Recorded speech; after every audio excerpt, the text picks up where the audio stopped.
বুঝছো কি না গেছো সিনা ভুইলাই আমারে। ইস রে ভাই, ফোনটা আজকে কি দামি ফোন পাইছি রে, গেছে দিনকার থেকে। ফোনটা অনেক বেশি দামি বেশি আজকে। আজকে দাইন মারছি, তাই গে হইছে কাম। 2 hours later.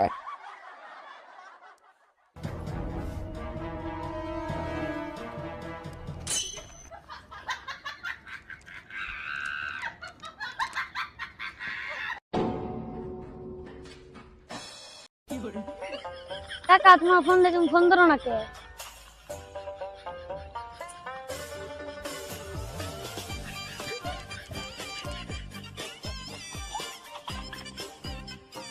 ফোন তো চুরি হয়ে গেছে গা। হে আল্লাহ, যে আমার ফোন নিছে তার হেদায়েত দাও। আমিন। ফোন কাকা বাড়ি যাই।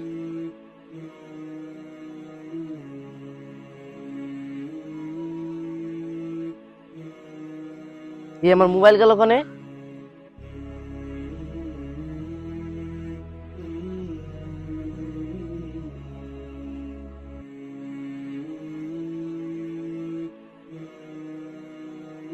যে আমার মোবাইল ছে তার উপরে তুমি ঠাটা ফেলে।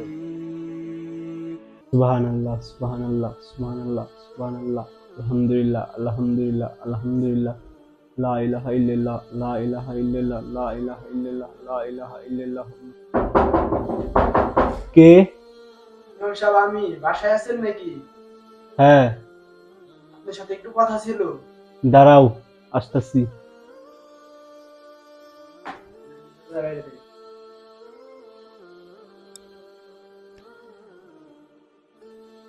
ইমাম সাহেব, আসসালামু আলাইকুম। ওয়ালাইকুম আসসালাম। ভালো আছেন? এই তো আলহামদুলিল্লাহ। আসেন।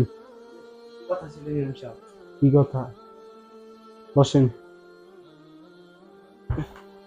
ভাই, কিসের জন্য আমার কাছে এসেছেন? আপনাকে কিভাবে সাহায্য করতে পারি? আসলে ইমাম সাহেব, কিছুদিন আগে আমি একটা ফোন চুরি করেছি। ফোন চুরি করার পর থেকে আমি আপনার মনের ভিতরে শান্তি পাচ্ছি না।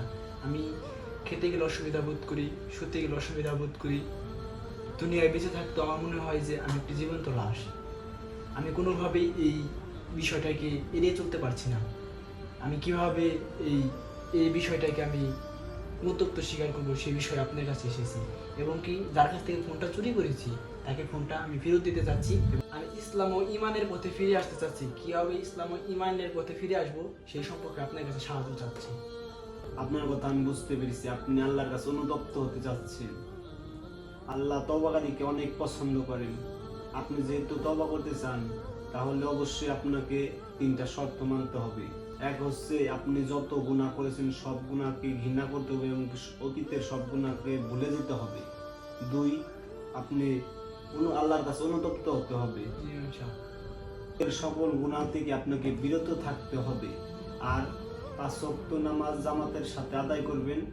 আর আপনি যার কাছ থেকে ফোনটা নিয়েছেন তাকে ফোনটা ফেরত দিয়ে দিবেন। জি ইমাম সাহেব। যার কাছ থেকে ফোনটা নিয়েছেন সে ছিল একজন ইমানদার ব্যক্তি।